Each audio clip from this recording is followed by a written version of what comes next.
नमस्कार साथियों, mathematics memory में आप सभी का बहुत स्वागत है। मैं हूं अतुल जायसवाल और औसत के कुछ नए सवालों के साथ आज एक बार फिर से आप सभी के बीच उपस्थित हुआ हूं।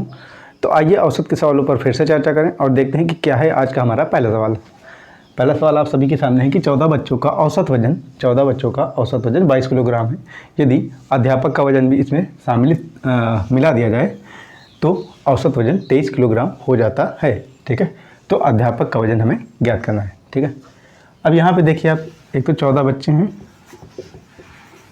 ठीक है, उसके बाद एक अध्यापक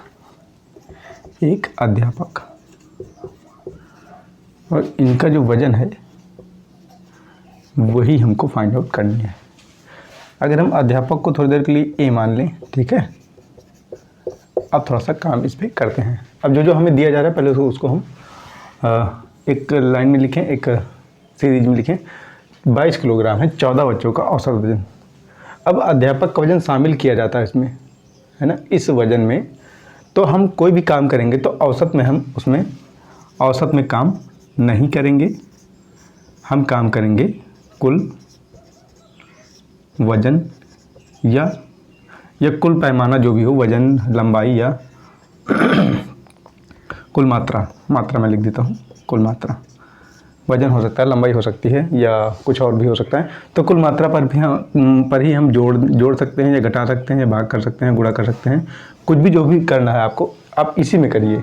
औसत में कोई भी किसी भी प्रकार की छेड़छाड़ नहीं करेंगे, ये मेरा कहना है। ठीक है, तो इसी में हमें जो करना है वो करना है। तो 14 बच्चों का जो औसत वजन है वो हमको दिया जा रहा है, 14 का औसत 22 किलोग्राम। ठीक है, तो अब हम कुल वजन निकालते हैं क्योंकि काम उसी पे करना है। तो कुल वजन 14 बच्चों का है ना, ये हो जाएगा 22 गुणे 14। ठीक है, इसको सॉल्व करते हैं। 14 दूनी 28, 14 दूनी 28 और 2 30, 308 किलोग्राम कुल वजन इन 14 बच्चों का आ चुका है। ठीक है, अब कह रहा हमसे कि अगर इन वजनों में, किन में, 14 बच्चों के वजनों में अगर एक अध्यापक का वजन भी मिला लिया जाए तो औसत वजन 23 किलोग्राम हो जाता है। ठीक है, तो 308 में अगर हम ए को यानी कि अध्यापक को सम्मिलित करते हैं और इसका जब हम औसत निकालते हैं तो औसत निकालने के लिए अब हमारे पास संख्या के रूप में 14 ही नहीं, एक अध्यापक भी हैं, यानी कि 14 और 1 मिला करके 15। तो हम अब 14 से डिवाइड ना करके 15 से डिवाइड करेंगे और ये औसत बराबर है किसके, 23 किलोग्राम के। ठीक है, तो हो जाएगा 23 किलोग्राम। अब इसको सॉल्व कर लेते हैं और जो अध्यापक का मान है यानी जो ए की वैल्यू है वो हमें आसानी से मिलने वाली है। तो 308 प्लस ए बराबर 23 गुणे 15, ए 308 प्लस ए 15 3 45, 15 दूनी 30, 4 34 और ये हो जाएगा ए बराबर 345 बटे 308, सॉरी माइनस करना है तो माइनस 308। घटाएंगे इसको तो 15 में से 8 जाएगा 7 और 3, ठीक है, 3 से 3 कैंसिल हो जाएगा। तो ये जो अध्यापक का वजन है वो 37 किलोग्राम आ चुका है और यही हमारा क्या हो जाएगा आंसर। ऑप्शन नंबर जो बी है वो हमारा बिल्कुल सही हो जाएगा। ठीक है, तो ये था क्वेश्चन। तो बढ़ते हैं आगे और लेते हैं अपना अगला सवाल। अगला सवाल देखते हैं। अगला सवाल हमारा है कि एक स्कूल के 34 छात्रों का माध्य भार 42 किलोग्राम है। यदि अध्यापक का भार भी इसमें शामिल किया जाए तो माध्य भार 400 ग्राम हो जाता है। ठीक है, तो अध्यापक का भार किलोग्राम में ज्ञात करो।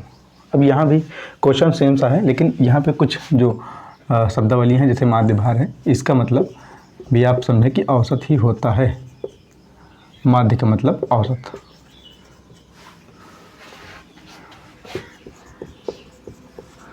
माध्य कहें या औसत कहें। ठीक है, आगे बढ़ते हैं। 34 छात्र हैं हमारे पास और फिर से एक अध्यापक, और इसी की जो गणना करनी है हमको, इसी के अध्यापक के भार की गणना हमें करनी है। इसको फिर से हम कुछ नाम दे दें, ए नाम दे देते हैं। ठीक है, 34 छात्र हैं। अब काम करते हैं। 34 छात्रों का जो कुल वजन हो जाएगा आप सबको पता है 34 गुणे औसत के। ठीक है, अब इनका जो औसत है वो 42 किलोग्राम है। तो अगर हम कुल भार निकालें, है ना, 34 छात्रों का औसत इतना है, तो अगर हम कुल बाहर निकालें 34 छात्रों का, तो ये हो जाएगा औसत गुणे संख्या, यानी कि 34 गुणे 42 इतना। ठीक है, अब इसको थोड़ा सा यहीं भी छोड़ देते, कैलकुलेशन हम आगे करेंगे। ठीक है, अब इसमें कह रहा है कि अध्यापक के भार को भी अगर शामिल किया जाए, यानी कि 34 गुणे 42, 34 गुणे 42 में अध्यापक का भार जो अगर शामिल कर लिया जाता है तो क्या होता है भाई, तो माध्य 400 ग्राम बढ़ जाता है। अब देखिए यहाँ पे ये किलोग्राम में है और ये ग्राम में है, तो अच्छा ये होगा कि हम इसको, अब चूँकि जो आंसर लाना वो भी किलोग्राम में है, तो इस ग्राम वाली वैल्यू को हम किलोग्राम में कन्वर्ट करें। कैसे करेंगे, 400 ग्राम है, ठीक है, हम किलोग्राम करने के लिए 1000 से इसको डिवाइड करेंगे, यही तो करते हैं, 1 किलोग्राम में 1000 ग्राम, तो अब ये हो जाएगा किलोग्राम। ठीक है, मतलब 0.400 किलोग्राम।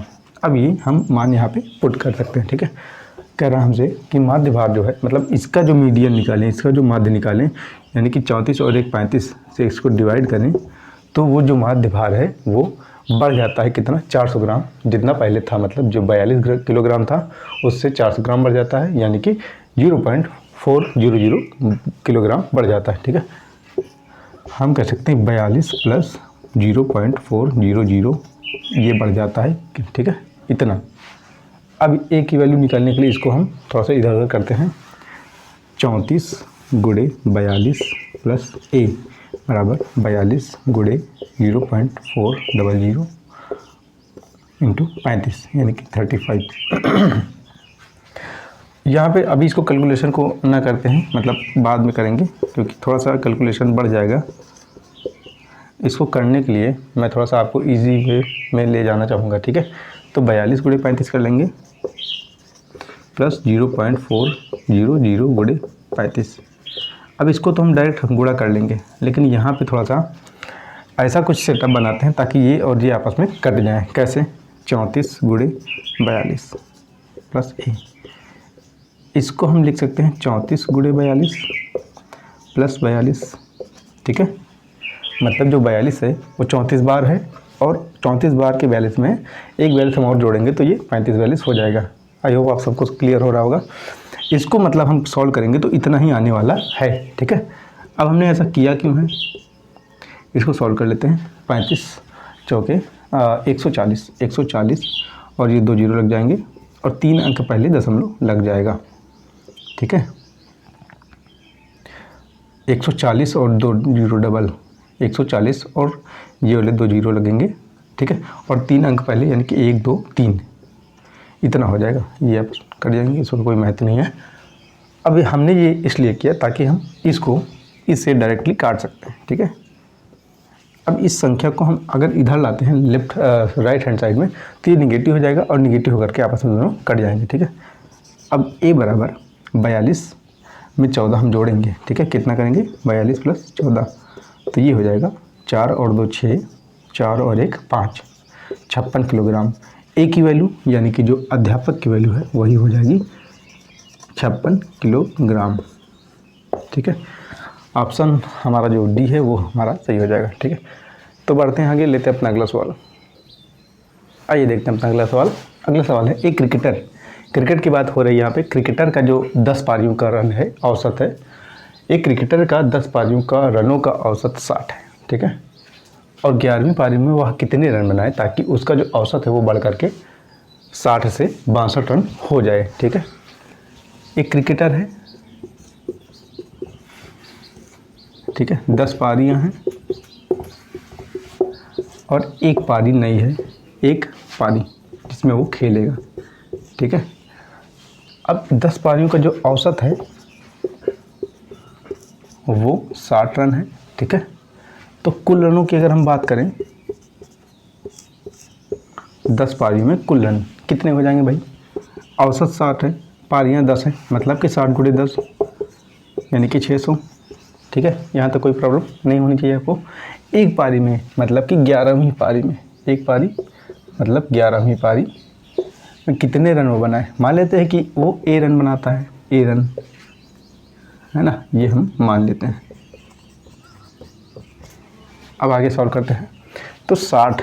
अब हम औसत में तो कोई गुणा भाग कर नहीं सकते, हमें करना है कुल रनों में, ठीक है। तो 60 में हम कुल रनों में हम मतलब कुल रन में वो 11वीं पारी में ए रन बनाए, तब जा कर के उसका जो औसत है वो 62 रन हो जाएगा। तो औसत है 62, मतलब इसका औसत हमें निकालना है, तब जा कर के वो 62 के बराबर होगा। यानी कि 10 पारी में वो खेल चुका है, 11वीं पारी में जो रन बनाने वाला है ना, उसकी चर्चा चल रही है। मतलब 10 और 11 से हम डिवाइड इसको करने वाले हैं, ठीक है। अब यहाँ से हम ए की वैल्यू निकालते हैं, ये हो जाएगा 62 गुणे 11, 600 प्लस 62 गुणे 11, ठीक है। और ए बराबर 11 दूनी 22, 11 छक्के 66 और 2 68, ठीक है, माइनस 600, यानी कि ए की जो फाइनल वैल्यू आई वो 82। 682 में से 600 घटाएंगे 82 आ जाएगा। तो 82 रन बनाएगा वो 11वीं पारी में, ठीक है। ऑप्शन नंबर जो बी है वो हमारा सही हो जाएगा। तीनों के तीनों सवाल एक जैसे थे, है ना। कुछ तरीका अलग था, कुछ शब्दावलियाँ अलग थी, कुछ संख्या अलग था, बाकी जो करने का प्रोसेस है, करने का तरीका है वो एक जैसा है, ठीक है। तो ये था आज का हमारा सवाल, आज का हमारा सेशन आपको कैसा लगा कमेंट सेक्शन में हमें बताएं, ठीक है। वीडियो अगर अच्छी लगी हो तो लाइक करें। मिलते हैं अगले सेशन के साथ, तब तक के लिए नमस्कार। आप सभी का बहुत बहुत धन्यवाद।